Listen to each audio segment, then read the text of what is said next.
Hello, friends. If you're looking to start your therapeutic microdosing journey, but don't know where to start, especially when looking for the highest quality ingredients, including nootropics, and what you'd expect from a true microdose capsule, check out our friends at Brainsupreme. They offer the absolute highest quality ingredients so you can start your microdosing journey knowing that you're getting top-notch ingredients. To find out more, visit their website using that link right in the description, and you can get 15% off your entire order. I think it's just going to get weirder and weirder and weirder, and finally it's going to be so weird that people are going to have to talk about how weird it is. Eventually people are going to say, what the hell is going on?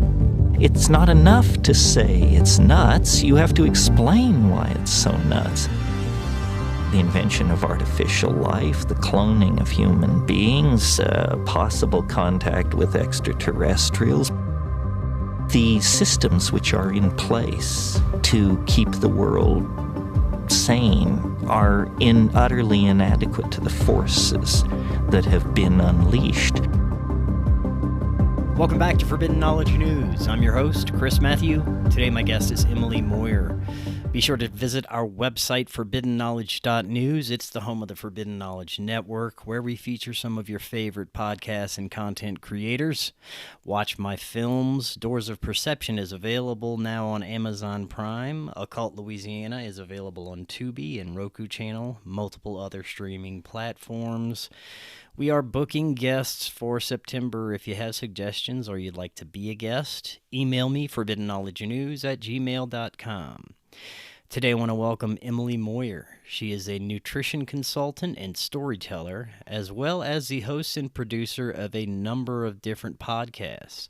She brings a unique blend of unusual life experiences and intuitively directed research, as well as skills in analysis, synchromysticism, and human development. Emily, welcome. How you doing? Good, Chris. Nice to see you. Nice to meet you. I'm happy to be here and looking forward to what I think will be an interesting chat today. Always is. Yes, I'm very excited to share your insights and experiences with the audience. You're an OG in the alternative media space, and as you said in your messages, you're also initiated into the Mushroom Mystery School, which I can relate to as well. I thought we could share a bit about your journey and current understanding of the nature of this human experience, some of the things that you're working on. Before we get to any of that, this is your first time on. Tell the audience just a little bit about yourself and how they can find out more about you. Sure. So my YouTube channel is my name, and that's kind of like the launching point into everything. It's Emily Moyer. I also have a website. It's very basic, emilycmoyer.com. But I have stuff on Patreon, Locals, Rokfin. I think I'm probably going to start a Substack with the new series, but that's not ready yet. And there's also a lot of my older work material on the Off-Planet, Randy Moggin's Off-Planet Media TV YouTube channel. I was a co-host and producer there for a number of years before I went out on my own. So those are the places you can find my work. Let's see. So I grew up in Los Angeles, California, simultaneously sort of tracking in gymnastics. I was a competitive gymnast and also dabbling a bit in Hollywood as a child. And so those are kind of interesting places to start. At a certain point, sort of the Hollywood trailed off from me for a while because I became much more interested in gymnastics, and I pursued gymnastics from the time that I was 2 till I was about 20. And then kind of went back into a little bit of Hollywood stuff with stunt doubling for a while. And then I found myself into sort of an underground dance music culture that kind of took the place of those two things as I was becoming more of an adult. And along that road started to discover some interesting things about myself and my family that all kind of got ticked off. I had a strange year in 2005, right? My stepbrother died very unexpectedly in a tragic way. which leaves you a little bit open and raw. And I had also returned to college. Like I had been to college many times. I had done gymnastics in college, but I'd never finished. So I had returned to college and found myself in a class called the Sociology of Drug Use. And in this period of time when I was sort of raw, part of the class was, well, the whole class really was an examination of the way drugs had interacted with society. And I learned about Gary Webb and the Dark Alliance and the Iran-Contra crack cocaine constellation of things. And that was sort of my first real deep dive into like the concept of problem reaction solution or whatever it is. And then also there was a small bit of the course that touched on MK Ultra. And when the term was spoken, for some reason, like I had this noticeable sort of response to it that was different than the response to almost anything else, both in that it almost like triggered something like, I know what that is. And then the explanation given in the class for what it was didn't feel like it matched up to what instinctively I sort of thought it was. So my dives into MK Ultra began, and the farther I dove, the closer to home I found myself. And I've been dealing with sort of the not the fallout, but just the ramifications of that understanding since then. It's gone through I've been through a roller coaster, right? Like I've been, a drug addict locked in my room for 5 or 10 years researching and not socializing. And then at a certain point, I emerged from that and started to find my way back into the normal world. And my media content has been part of that process of sort of moving my understanding from inside of my head to out onto the conversation table. And that process has evolved my consciousness and my understanding of who I am, what this is, what we are doing, and what even that was, MK Ultra, constantly since I first started talking about it, which was my first appearance on Randy's show was in 2016.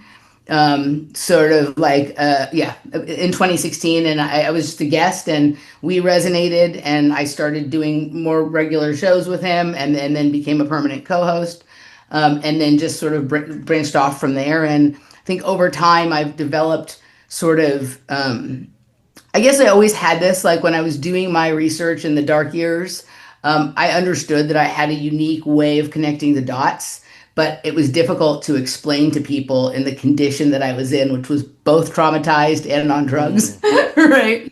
And as I've become healthier as a person, but also gotten more experience sort of talking about things, I think I've developed unique ways to translate my own inner sort of dot connecting methods into stories and ways of explaining things that maybe are a little bit different than other people who talk about MK Ultra or who talk about sort of metaphysics or synchromysticism, because for me, it's all, those things are all combined. As well, like a deep interest I have in the music, arts, and certain kinds of technology and science that, makes maybe for some interesting storytelling as a way to explain concepts. And then also just having had a background as an athlete, I weave a lot of sports and a lot of stuff from the electronic music scene, my experience in the underground dance music culture, both with like engaging the music and the events themselves, but also the drug culture, sort of into the way that I tell stories. And it's kind of become, I guess that's just what I do now, right? Like it's just weave together all of the wild threads into a cohesive and somewhat coherent sort of delivery that is entertaining maybe, but also I think pokes at new ways to understand some of the same old material. Right on. Right. Well, I love it. And I love that your journey was, in a sense, involving your audience and they were a part of it. It was very much the same way for me. Whenever I started this show, I was seeking spirituality. I was seeking everything. I had no idea what the hell was going on, and I kind of took the audience through that journey of awareness and understanding with me, which I think is very cool. But help my audience understand a little bit more about your journey and those connections you were talking about, like MK Ultra and some of the other threads, synchromysticism. Yeah, so I mean, when I first started researching MK Ultra, like I said, I started right away in 2005, right? And like the starting point for me was just basically the information that was in the some of the handouts that had been given to me in this class, and that of course was like your Operation Midnight Climax kind of stuff, right? Like acid and hookers and one-way mirrors and that kind of thing. And I started to dig and learned a little bit about some of the other like code named project. I learned about that MK Ultra was sort of an umbrella, and that there was a lot of other like Naomi and Search and Often, and that all of this had been preceded by projects like Chatter and Bluebird and Artichoke and whatnot. And then simultaneously, like there was a lot of during that like late 2000s period of time, a lot of people starting to come out on the internet and talking about their experiences as sex slaves or super soldiers or whatnot. And all of those stories had some things about them that rang familiar to me, but didn't feel like exactly made sense to me, right? In terms of like why this resonates, why I'm so interested in this.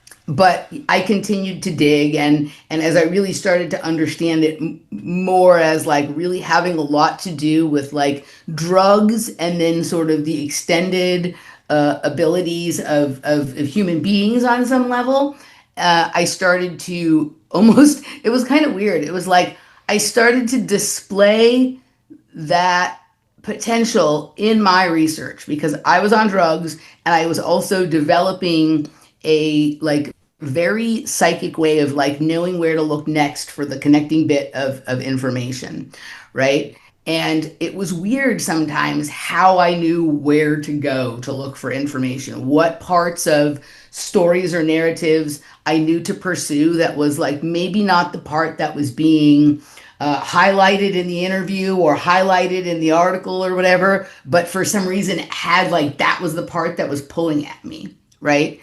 And I guess somewhere around like 2011, 2012, I found myself living in an apartment in downtown Los Angeles at where, at a time I was like going to a lot of parties. There was a lot of weird things going on. And I started to undoubtedly have some, what I would call kind of like strange crossover or extra type of experiences, right? Where I would sort of wake up feeling like I had been somewhere that was not just sleeping in my bed all night. Or, I would have precognitive types of, not like some major thing, but strange precognitive types of experiences. And like, I guess I started to like allow myself to think in my head maybe for the first time. This is like 6 or 7 years of research in that, like maybe the reason the MK Ultra thing, like I was so focused on it for so long and why it resonated so hard is that there was some truth to it for me. And I started to really dig into like my history as a gymnast, like where I was at what time and like what was going on at the gym I was at in the late 70s, what was going on in Chatsworth, California, where I grew up, and a few other things I had been involved in as a kid. And I started to recognize that it did match the profile of where like of projects, both things like Project Talent or the Gifted and Talented program, but also where there was sort of crossover between let's say corporations or NGO type of or like nonprofit organizations and maybe some governmental projects and activities.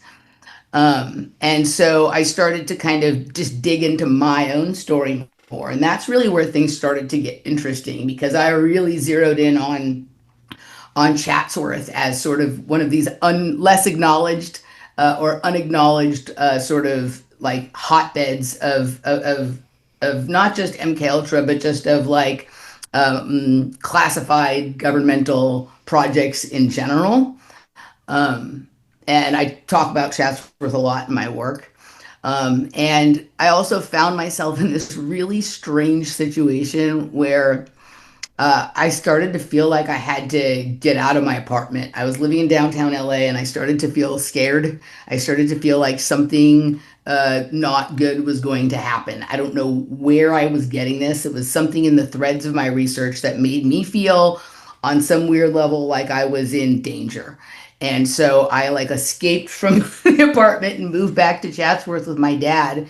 And just weeks later, Elisa Lam ended up in the tank of the water Yeah, in the yeah. water tank on top of the Cecil Hotel, literally just a block away from my apartment. And when they tracked like not just where she had been in the days leading up to that, but also like her web content in the days, like what she had been consuming, what she had been looking at, what she had been posting or looking at. It was very, very similar to mine. So I think there was some sort of game at play in downtown Los Angeles that involved the Cecil Hotel. In fact, like there's in one of my paywall series, we had like a research group, chat group, and we dug deep into the Cecil Hotel. And there was actually something inside of the Cecil Hotel called the Invisible Light Agency, which is pretty weird. So I just feel like there was something activated about that location in downtown LA. Like, I don't know if you remember this from the story, but simultaneous to her going missing, there was a tuberculosis outbreak in downtown Los Angeles. And the test for tuberculosis is called Huh. Lam-Elisa. So I don't know if this was some biological warfare kind of exercise, right? That was part of this, or what was going on. But somehow I knew to get out, and then it was like literally it happened like a week and a half or 2 weeks after I moved. All that stuff went down. I don't know if that was just coincidence or if what I was feeling was, something real. But once I moved back to Chatsworth, I very, very slowly started getting my life together, and it got worse before it got better. And as you know, that sort of process of trying to get clean from drugs and trying to make some changes in my life and whatnot just started to reveal to me more and more over time, like where the odd areas in my life were, who the odd people were.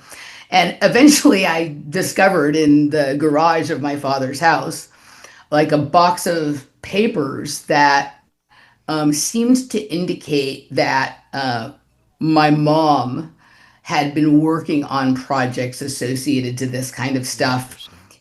in the 70s before I was born, in when they were living in London. And she was actually working for a company that was either like a subsidiary or just located proximately to Tavistock in London, right? My mom worked in the oil industry supposedly, but in all of her papers from London, I saw a lot of stuff about drug studies.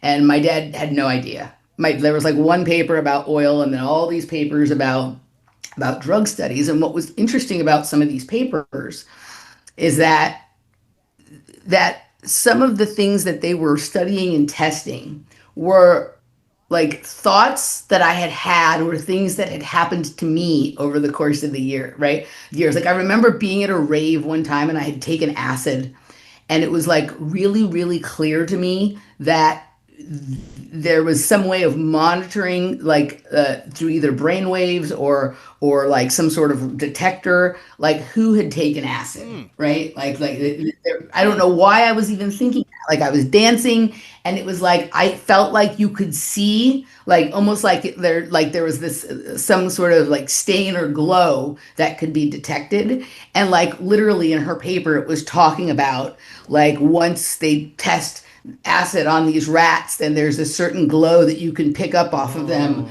right? Permanently or something like that, right?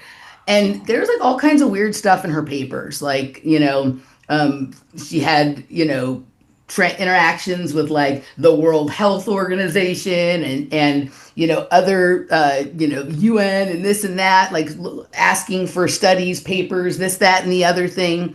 And like even some strange notes from like other people she was working with talking about how her research was going to be for like the long game as opposed to the short game. And I was like, I don't, right? I don't know what that means. And unfortunately, by the time that I discovered this, my mom was descending into dementia. Right.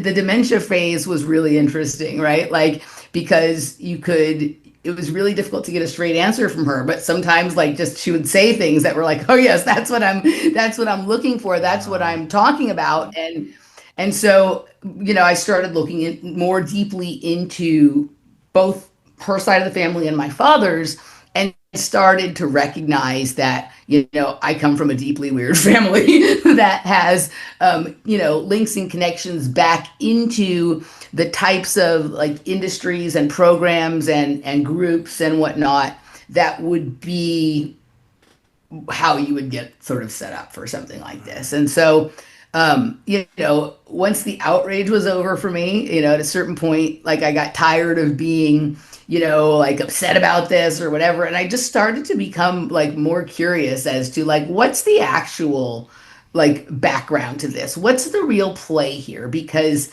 I felt like I had like maxed out on where you could get when you study it from the point of like, something like evil that's being done to the population, or this is all about mind Right. control or behavior modification. No doubt that's part of it.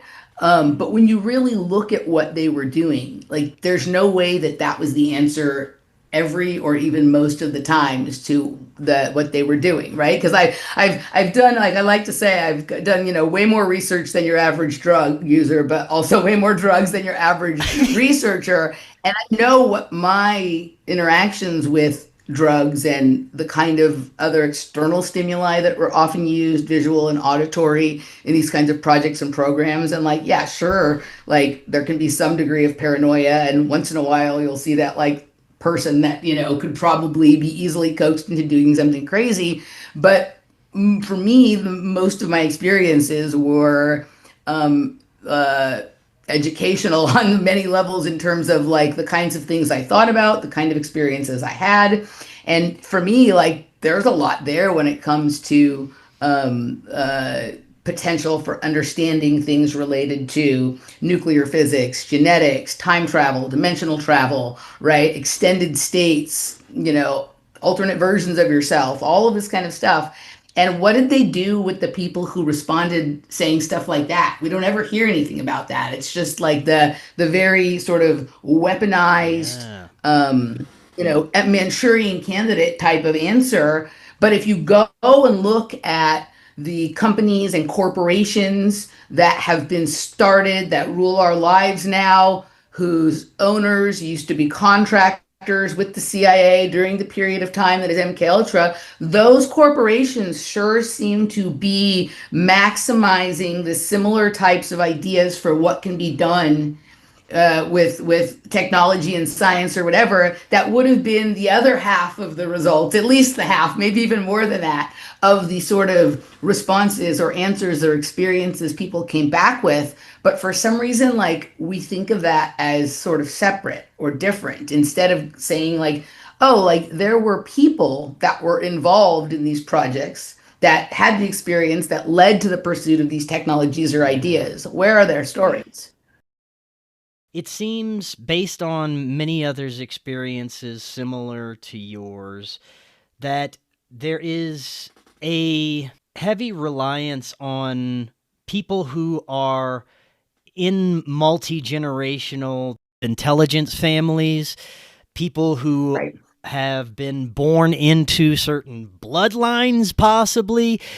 Would you say that that's the case, that this is a multi-generational program, whether it's for, like you said, extremely nefarious or benevolent purposes at times, but there seems to be a spectrum of uses that these people are used for. Spectrum is the best, yeah. Right? Spectrum is the best way to describe it, because I'm not discounting all the icky stuff too, but it's just not the only thing. Okay, so as far as the generation, so it's definitely been and continues to be multi-generational. But I do think that what we have thought about as like generational within the family, probably up till now, but I'd say this started to probably change like 80s, 90s, right? You know, is now being accomplished like on a more external global level in terms of like all the encouragement of migration and marriage of different cultures together and whatnot are able to produce individuals with unique combinations of genetics that would be sort of like the next step in the recipe.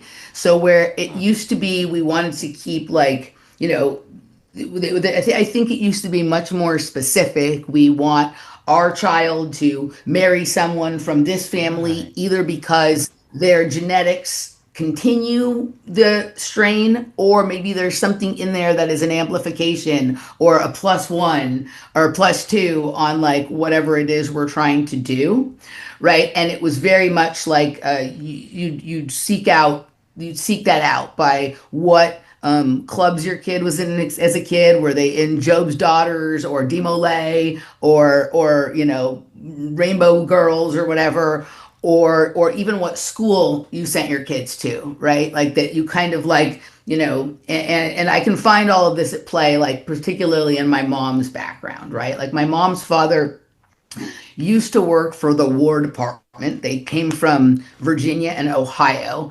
And suddenly, like, they made a certain choice at a certain point to move out to California, where he became a banker, right? And he was a mason.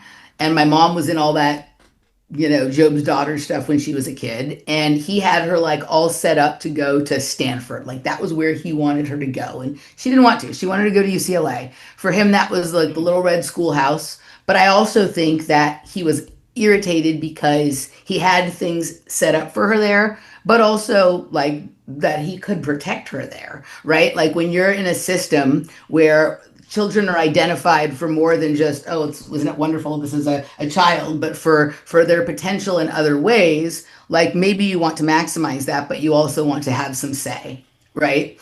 And I think these things used to be cultivated sort of that way in these bloodlines, you know, and multi-generational families and whatnot. My dad's family is something a little bit different. And I'll get into that in just a second. But what I was saying is, like, I think now because, you know, because of technology, because the way the world has modernized and whatnot, there has been a recognition that lots of other groups of people have interesting qualities in their genetics as well that might even be more potent for some of the coming types of things that are wanted to see happen in the world. Like there's a lot of DNA based technologies coming, right? A lot of like, you know, technologies that are going to literally be powered by the things that are in our body. And so there are different groups of people whose genetics may be more appropriate for that than in the past, right? Now, there's always going to be some bloodlines that maintain, but now they also want to make use of all the other available material too. They see humans as resources, right? One of the things with the ideas of bloodlines or multi-generational families or whatever it is it's oftentimes really focused on like specific, you know, I remember when I first started researching MK Ultra, it was always like, oh, it was more the sort of Celtic bloodlines, or like sometimes it would be like Celtic with a little bit of Native American whipped in there or whatever. This is what they were looking for sort of MK Ultra or this, that, and the other thing. And like that may be true for one project, right? But there's all different kinds of things going on that different sets of genetics or different backgrounds or bloodlines would be good for. And So if we're talking about like bloodline, wealthy, powerful families with like crests and billions of dollars, or family crests and billions of dollars, that's one thing. But the interest in genetics is another part of that, and that doesn't always go along with the pomp and circumstance that we think of like your multi-generational Illuminati or whatever, 13 families, or even some of the like generational SRA families. All that stuff is a thing, but there's different things in different cultures and different genetics. And my father's family is Jewish, and that is not something that's generally talked about in the sort of MK Ultra circles as much, or at least not until recently, when you have like the sort of kinds of exposures that you get from like a Kanye West about like my Jewish handler or whatever it is, right? But I actually know a lot of people that I believe to be like, I don't know, we just kind of term each other sort of like project people, or like whatever, special cases, that have all kinds of unique combinations. Like my mom is German and Dutch, and my dad is Jewish. And there's that's that I know other people with a similar combination to that. I know lots of Asian people who there's like a full sort of Asian MK Ultra line of things. There's no it's part of the, like, in my opinion, the sort of red herring lore, like to focus in on just like there's one specific special kind and everything else is sort of less than that. It might be different, right? But one of the traits that they are really interested in my opinion, like, and I think this is where like the deep strain comes through my mother, is like they're very interested in schizophrenia. Scott, like the Scottish Fright. If you look into who like sort of funds a lot of studies and whatnot on schizophrenia and who contributes to all of that stuff, it's Scottish Rite Freemasons. Thank you to Thomas from Paranoid American, who sort of to help educate me on some of this. But my mom's father was a lifelong member of the Schizophrenia International Research Society. And I think my mom had some sort of like compartmentalized, low level schizophrenia. And I think for some of these groups, that is a plus, because I'm of the belief that the things that schizophrenics are seeing and hearing are there. We're just not seeing them, right? And so like if there's an entire sort of multidimensional reality around us, and some people have the ability to tap into that, to see it, right? In other cultures they work with them. Here we pathologize it. But essentially, if you're interested in mapping out hyperspace, which we know they are based on the extended state DMT trials and different things they've done with psychedelics, like no better sort of informant or reconnaissance character for you than someone with, a manageable level of schizophrenia. And schizophrenia has a lot to do, like, I'm going to say in my opinion, but like there's some correlation in research out there with the eyes, and the ability to detect sort of electromagnetic anomalies. And that's sort of where I think some of these things lie, like what is being perceived as other beings or other stuff going on in space is happening at a place where there is this sort of electromagnetic anomaly that they're able to pick up on. So I spent a lot of time sort of researching that. My mom was a lifelong sort of subject of the same eye doctor at UCLA, and she was studied. She went to Jules Stein Eye Institute for issues with her eyes her whole life, and so it also led me to go down some different paths than just looking into like the neuropsychiatric aspects of mind control and MK Ultra. I've looked deeply into issues with secret societies. The Oculist Society, optical issues, and then sort of what a lot of these projects might look like today if we don't accept the false transparency that the projects were ended, and instead say, well, what would it look like if they had continued, maybe disguised as something else? And I've spent a lot of Social time, media? right, social media, but also like for me, the rave scene and the underground dance music culture, right? And for me, that isn't necessarily a bad thing. Like I've definitely been to parties where there's like some weird dark shit going on. And you're like, what the heck is this? But I've also been fortunate enough to be part of a scene that is at times operating at the height of audio and visual and lighting technology, and you can start to see, like you can see where these technologies would have gone. And so if I'm doing this in an entertainment realm and I'm already starting to process information and make sort of I being able to identify sort of other vibrational realms that exist just outside of our normal field of vision in these environments, then there's people that are doing this in the lab, and they're able to start to, like map out and investigate and explore sort of the multidimensional, omnidirectional field that is all around us. So one way, lighting and sound is a huge part of MK Ultra, like audio and visual stimuli, chemicals, drugs. I mean, think about that. That if you go digging into what some of the projects were, it's all time about psychedelic drugs, auditory stimulation, visual stimulation. I can't think of a place where that is like more at play than in an underground dance music scenario. And sure, there's probably some bad actors down there, but it's not the entirety of the thing.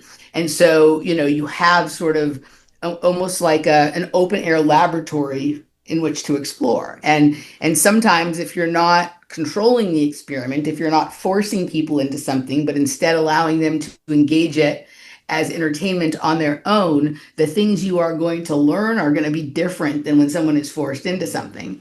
And of course, now we have social media and websites and message boards where everybody can go and talk about the experience they had when they took this dosage of drugs and listened to this DJ, and there was this kind of sound system and this kind of lighting rig or whatever it is. And you can start to gather a lot of information on what all is happening, what can be done, and where it might go.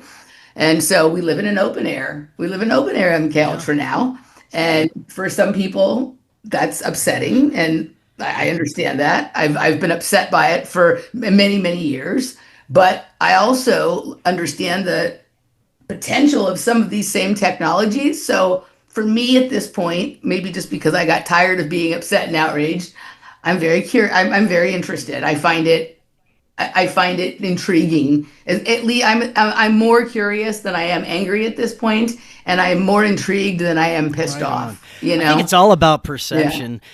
The world seems to crystallize based on where we're at with our understanding of things, and it's much better to have a lighter, happier, uplifting perspective on things than all doom and gloom all the time. Now, I want to get to the synchromistic, occult, woo-woo aspects of everything. I talked to quite a few people who are deep into the synchromistic realms recently with very different understandings of how these things work. Some believe it's weaponized and the secret societies are surfing synchromysticism and using rituals to cause events, which I'm sure they may be doing at a certain level, but there's too many parts that fit together too well. There are too many symbols at the right place at the right time, too many things happening that just work together to tell this amazing story, whether good, bad, or indifferent. It all works as this cosmic machine, and it seems to be bigger than secret societies. It seems to be bigger than magical individuals, people involved with MK Ultra projects. There seems to be something connecting threads. Call it God, call it source, call it etheric energy, that seems to add to the human experience and connect everything. Yeah, so I definitely just this is how I see everything. Like all those layers, right? The controlled, the manipulated, the weaponized, the magical, the mystical, the beautiful, whatever. They're all part of the Hmm. tapestry, right? Like that's all it's all part of it. And for me, the synchromistic stuff started. I mean, I had already become well known for talking about weird stuff and sort of having my own perspectives on MK Ultra and different things. But in 2020, I met and started a many years long project with Michael Wan. And he's very super well known, I got geomancer to and get him back on. It's been a synchromyster. while since I spoke with him. So we met early on in the pandemic. Steve Mercer introduced us, and we just were like off to the races. And we started doing a show called Project Kids, and then eventually it led us to a private paywalled series that is some of I think my best and most interesting work, and I hope he thinks the same. Called Playing the Glass Bead Game, that was sort of inspired by the Herman Hesse novel, The Glass Bead Game, and we were he was definitely on the synchromistic path, and I think that it sort of awoken that in me, or made me reframe my perspective on my own work and start to see it from that synchromistic lens. And so what we started doing was our own individual weaves, but then also weaving together. And it didn't matter like what we were able to find this crazy amount of interconnectivity every week about what had happened for us, like where our personal stories led and how it connected to what was going on for him, even though we wouldn't really Hmm. talk in between. And we sort of wove a pretty interesting tapestry for a period of time. But one of the books that I read sort of early on in that process, even before the Glass Bead Game, was a book called Synchronicity by F. David Pete, which is really interesting, and like one of those books that for anybody who's interested in this constellation of topics that you just mentioned there, right? I highly recommend it. And it talks about how synchronicity is part of the like underlying nature of this reality. It is part of how reality unfolds itself again to be able to unfold. It's part of the structure, the makeup of the reality that we live in.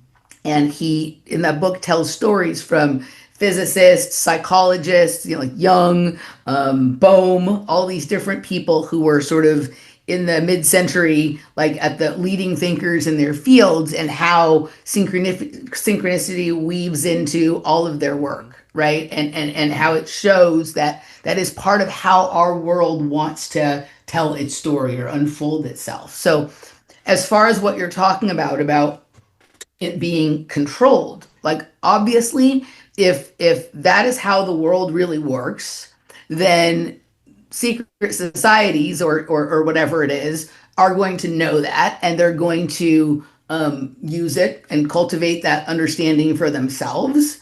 They may not choose to share it freely because maybe that understanding helps you to predict when is the right time for this kind of activity or this kind of business. And this is how they have maintained being out ahead of other people. But they're probably also, building technologies that have that understanding implicitly in it. And so when we see something like, oh, was talking about, grapefruit soda and then Haritos ads showed up on YouTube or whatever it is, like, I'm sure there's like a surveillance aspect Yeah. to it, but if you have people with a certain knowledge about how the world maximizes itself, building technologies that are meant to maximize things, that's going to be baked into the cake, right? And also, they're probably very, very interested in people who find their way onto this without the like sort of educated knowledge on it. So they're always looking for someone who they call like a player or this one is a character. This is an interesting character or whatever. So somebody who either is really good at noticing the synchronicities that most people overlook. And probably even more interesting to them are people who seem to be able to generate synchronicities.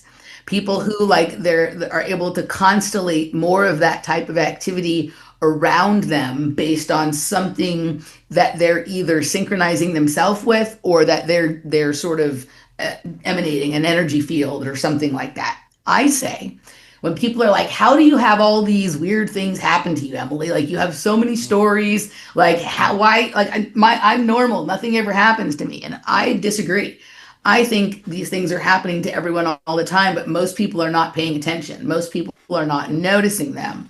And one of the things that, people who become, quote, synchromystics or become or start to pursue this get really good at doing is paying attention and starting to have a sense or anticipation of when something is likely to happen or about to happen based on the factors that seem to be present every time one of these major synchronicities or whatever occurs. And so it's like any other muscle, you start to get good at, it's like being quick twitch and like catching things before they drop on the floor or whatever, right? Like you notice the little stuff. For me, I pay a lot of attention, like when something grabs my attention, when I notice something, I go look closely at it to try and figure out why it grabbed my attention.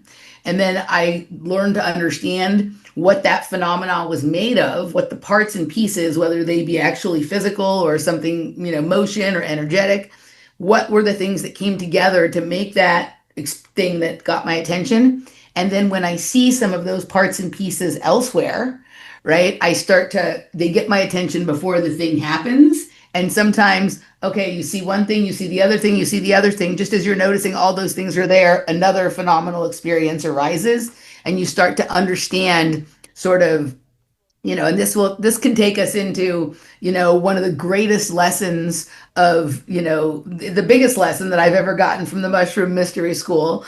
And I think this is the source of, like, the basis of, the phenomenon we're talking about, but also what these secret societies and organizations have been interested in for a long time. And I call it the sacred geometry of space, time, and sound, right? Like these things, sort of on a subtle level are orchestrating themselves around certain sort of fulcrums or energy points or whatever, and everything sort of arrays itself around that.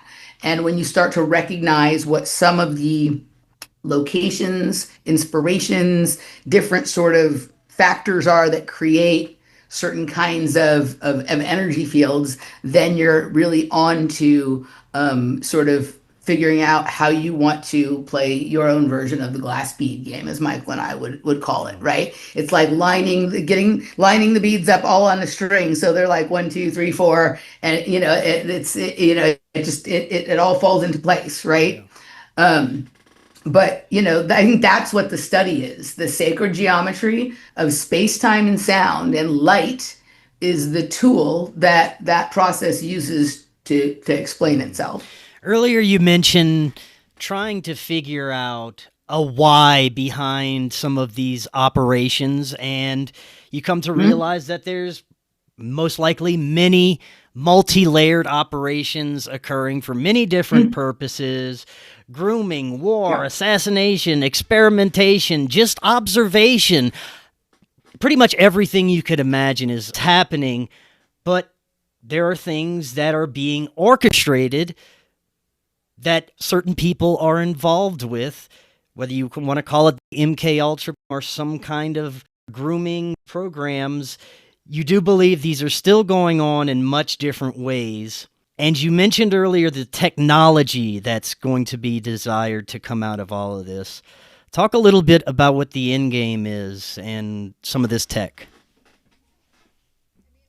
I mean, there's all different kinds of stuff, right? And so, there's like the obvious things that, we're like, it's like this weird game we play where it's like they pretend like they don't want us to know, but like really they make it like they tax you for talking about it, which is the biggest way to get you to talk about it. And, like, so like the kind of stuff that you have with like Palantir and, surveillance tech and monitoring. Obviously we live in this, everything is about data collection now, right? They don't want anything to happen that they don't know about, right? And you can say that it's because they want to surveil people, and that's like, in my opinion, that's just the benefit of it. Really, they don't want anybody to know stuff that they don't know, right? So if any intelligence is generated, they want to collect it all. Like when I look at someone like Peter Thiel, that person to me looks like a control freak that doesn't like the idea that anything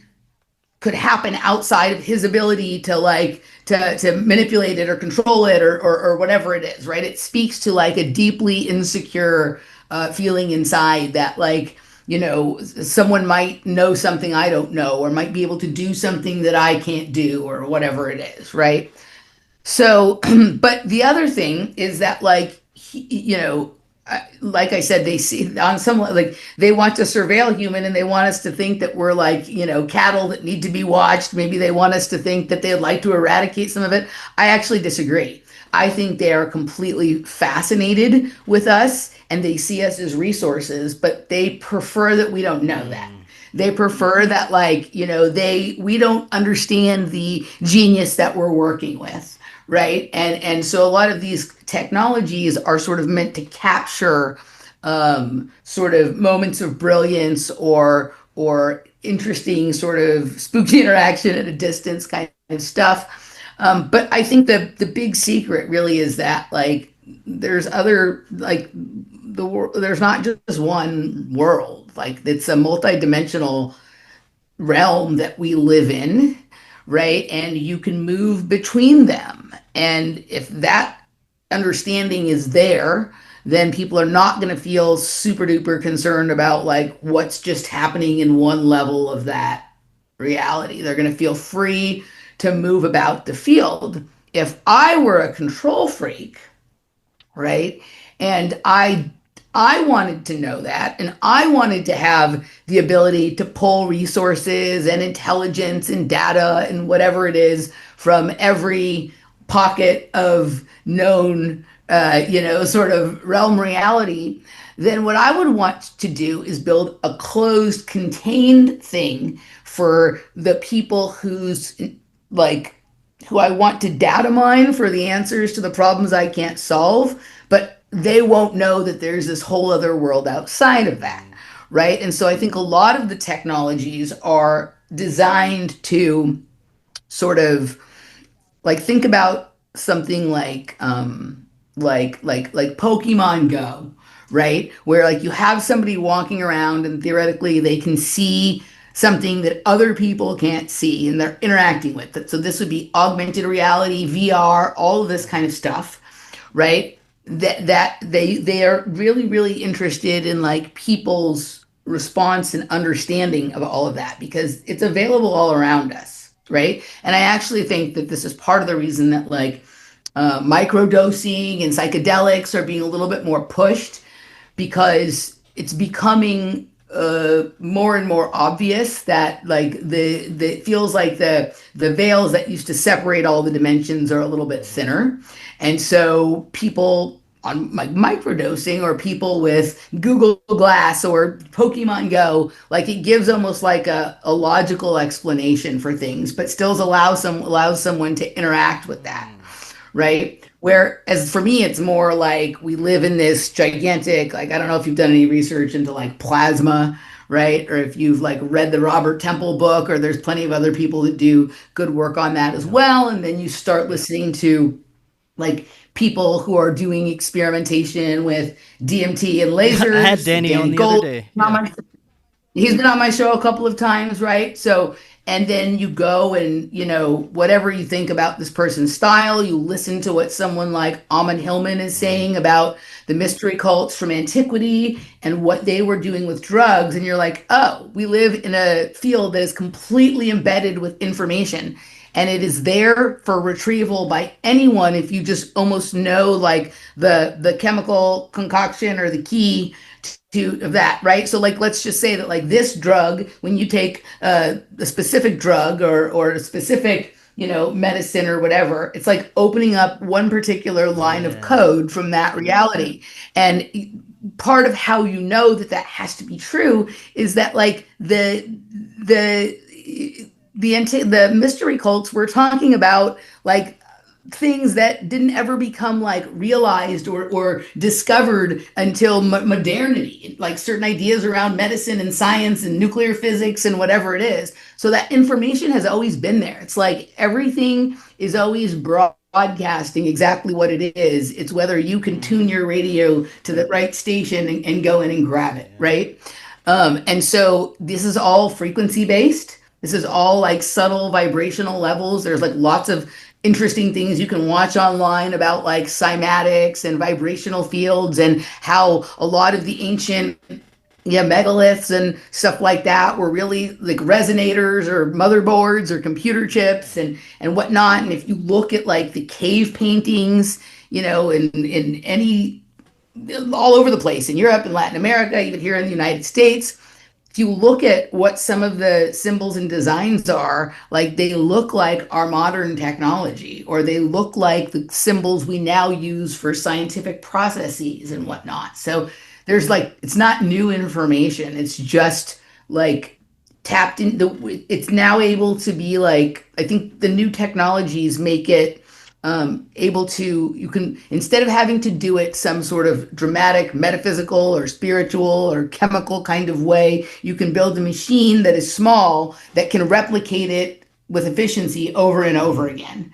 But the processes that they're doing are what used to be called ancient alchemical rituals or ceremonial magic or the magic of the individual or whatever. And a lot of it has to do with conductivity and particle acceleration and whatnot, because those things go hand in hand with what we think of as ESP or telepathy or whatever it is. And speaking of like conductivity or superconductivity, like that is one of the things that I think that they're attempting to either maintain or amplify in bloodline arranged marriages. Like we have trace elements in our blood, and some people are literally more conductive. You see people who can go into highly electrified environments or radioactive environments, and they might have a mystical experience, whereas someone else will go in there and get cancer, right? Get cancer or develop some seizure disorder from being around that. So our bodies are different, and the way we interact with different sort of energy fields or different environments is different. And I think they want to know what happens when so-and-so like for like the summer camp I went to when I was a kid, right? In Chatsworth. It's on the same piece of property that the Manson Tunnel is on, that Boeing and Rocketdyne is on, that they had, some, nuclear, like, they do all sorts of experimenting with reactors there, and I think there's probably a particle accelerator and whatnot there, but it's definitely an environment where all kinds of scientific or progress-based things are being studied.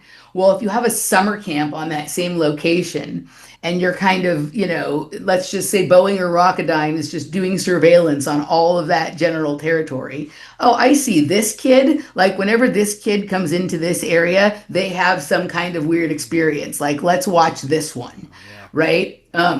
There's all different ways that you can observe people, unique individuals, which we all are, in specific environments and see what happens.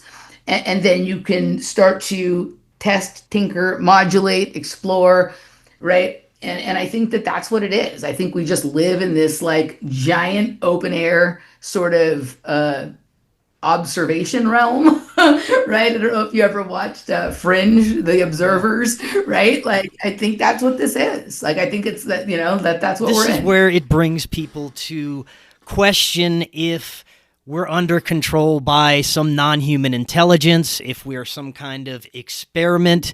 Some of the agendas that come out seem to be very anti-human. Very little of our modern technology truly benefits humanity in any real way as far as medicine, healing, transportation, space travel. Where have we really gotten? It all seems to be benefiting the ruling class, and now artificial intelligence. And this is a big fear factor for a lot of people these days, believing that AI is going to take us over somehow. And I'm guilty of this as well. I get very nervous about artificial intelligence, especially when I hear some of the crazy ass stories that are unfolding with people's relationships with AI and some of the information that's coming out of it. But what are your thoughts on that? So, I mean, I think a couple of things. Like, I think this has always been the case. Like, if I think back, if we go back like 100 years or 1,000 years, they were like, "Oh, like those kids, this crazy thing they're doing, it's going to be the end of us," right? Or so I think this is just part of the process. But on some level, like, I don't mean this exactly as it sounds, but on some level, all intelligence is artificial, right? It's like you're putting together multiple ideas to come up with some new understanding of something that you wouldn't have had if you didn't put together two things that you didn't think went together before, or whatever it is, right? I know there's like the theory that, we're building what is historically known as like the Oracle of Delphi or Yeah. whatever right now, that where it's just more like a re-putting together of knowledge that had been sort of dissipated. So, like, a couple of things. I mean, a lot of this is about personal choice and personal responsibility, right? Like, you know, maybe like there's some things that there's no benefit at all to you doing over and over and over again. And so that might be something that's okay to outsource to certain technologies or maybe even AI, right? But anything like, think about how fucked people are now if they lose their cell phone and they don't know anybody's phone number, right? So like it's kind of like that, right? Like there's some there and there's just some things that we just should do for ourselves, right? Like I don't use, I mean, when I Google search, it shows me the AI result, but like I've not downloaded Chat GPT or Grok, or I don't use Twitter, right? And, like I've played a little bit with like AI art creators. I can't really get it to do what I want it to do, so it's not that fun for me, right? I think everyone has to decide individually what their relationship with that is going to be.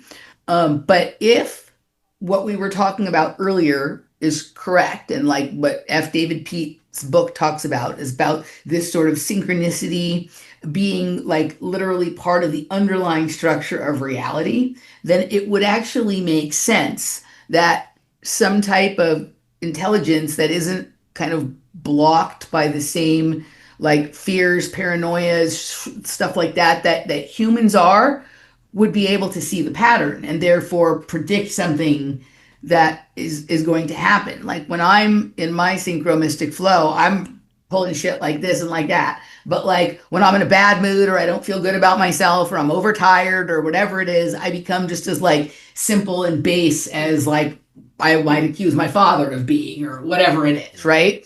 So I think that like a couple of, I mean, I think everyone has to decide for themselves. And I just, we don't like, since I first woke up and started like paying attention to conspiracies, which was like, I don't know, like it was for me around that 2005 period. There was a little bit before that. Like I was always like maybe like a borderline conspiracy theorist, but not like quite dove in. But they've been like promising FEMA camps and martial law and all of this kind of stuff from like the first day I ever Yes. listened to any of the people, right? And so that hasn't happened.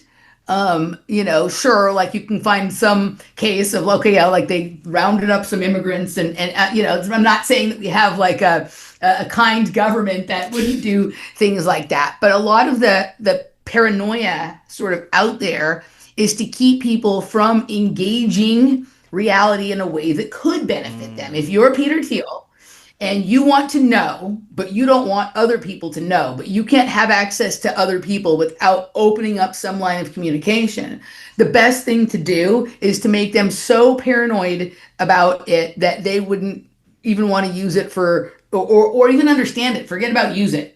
Like I know people who don't want to know anything about how it works. They want nothing to do with it. And while I can respect that on a human level, I also am like, well, like, what if there was like, what if you just turn the filter the other way, right? Like, what if you turn it around and it allows you to know things about what you want to know about and whatnot.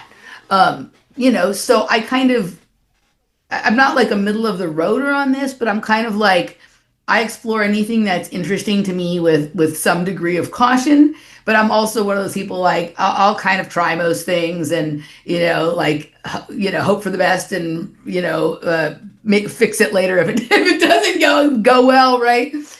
So I think it's just everyone has to have their own understanding, their own relationship with that. But it's always been that, like, if you want to know the better, healthier way to do things, the smarter way to do things, the information is out there. It's just not what's being offered to you, like, for free on your phone, right? You have to sort of pursue it yourself. Like, there's some things that some people just don't care about. And so they're just like, I'll just take the easy way, that's whatever. But like anything that we care about, we don't just take the version that's offered. We seek out like the best, most unique, refined, discerned understanding of whatever that is.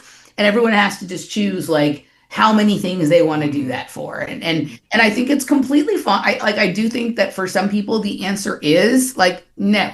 I don't want to have a smartphone. I don't want to engage on the computer anything more than I need to for my work or whatever. And that's fine. And then for others, like, okay, this understanding of quantum physics and a multidimensional reality and an intelligent plasma field or whatever it is, like I can do something cool with it that is my artistic expression. Like I just interviewed someone on my show who's like researching all of the things I talked about from the party scene, from this idea like, no, we want to create other dimensions, other worlds with sound and light, right? And like, sure, like they're going to use to do this some of the same technology that people use to on the enslavement path, but that's not what they're doing with it, right? So some people are going to choose to sort of push out, others are going to choose to sort of come in with it, and I think all of that is okay.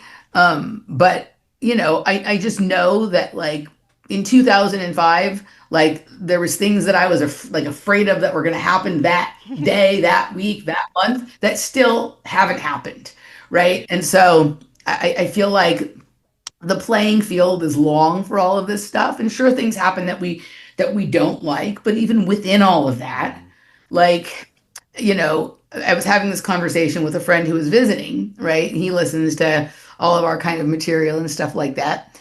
Even during the COVID lockdown and stuff like that, you were never really forced to do something. You had to sit with the discomfort of what people said about you, or you might not be able to do what you wanted to do or get what you wanted to get right this moment. But if you were just like patient and stuck to kind of what your guns were, like eventually it was fine. In fact, some people who like, sadly, some people did lose their jobs and all of that kind of stuff. But that was a chance for us to get to know like what the quality of the people we engage and interact with are. And then there's some people who lost their job because they wouldn't get vaccinated who are winning like $1 million lawsuits and stuff like that right now, right? Because, I'm not excusing away any of the awful stuff that was done. But sometimes what we think of as we're being forced into something isn't really us being forced into it. We're being enticed into it because we don't like the idea of temporary or even in some cases long-term discomfort, while we, stick to whatever our guns are about something. But that still is in the realm there of like personal choice, right? I can definitely say So that my quality of life reflects my perception. I can look back at where I was at when I first started doing this show, paranoid, worried about every conspiracy. Are aliens going to come and abduct us and probe us, and demons are going to start possessing us, and the New World Order is going to take over everything? And my life wasn't in the right place. And I look at where I'm at now and what I'm doing now and the way I view things, and it is a definite correlation. And Emily, thank you so much for coming on today. This was fantastic. There's much more we could get into. Before I let you go, remind the audience the best way to find out more about you, and if you have anything that you are working on that you'd like to shout out a little bit. sure. So, like I said, you can go to my YouTube channel and find like not all my content is public, but you can kind of find your way to everything from there. I'm on Patreon at patreon.com/offplanetmedia, on Locals at emilymoyer.locals.com. And I do have a little bit of stuff on Rokfin, but like don't go, like if you're new to my material, go to Locals or go to Patreon. There's like free weeks at 2 different levels on Patreon or a free month on Locals. I have never had the experience before of like understanding a platform less after having been on it for a couple of years than I did when I started on it, but that has been the progressive experience with Rokfin. So there is some stuff there, but I don't know how much or how long that will continue. I also like I do. I'm also a nutrition consultant, and I talk to people who have had experiences that they might associate as something like MK Ultra. Like I do consultations and whatnot, so you can also find information on what I do with that at my business website, which is internal-alchemy.com. And I have a new series that I've been working on for the past several months. And some of the rough draft episodes are going to go out for my supporters shortly, but we'll probably start to debut, at least in the public part of it, in the fall. That will be sort of a deep look into these lesser talked about, lesser understood realities of MK Ultra, and simultaneously sort of recount my experiences in the underground and both the underground of Chatsworth and the underground of the dance music culture that has sort of led to the understanding that I currently hold. It's by no means going to be the only answer or the right answer, but I'm going to look at all the sub-projects, all the known sub-projects of MK Ultra, sort of with a different lens. There's going to be a portion where I kind of stick to the research, and then there's going to be a portion that I call the mystery, where I'm going to explore what I think could also have been going on, maybe offsite or after hours in the locations where these projects were being pursued. Awesome. Emily, thank you so much. Like I said, we'll definitely be doing this again. And until next time, everyone, have an excellent evening. We'll talk again tomorrow. We'll see y'all then. Thanks, Chris.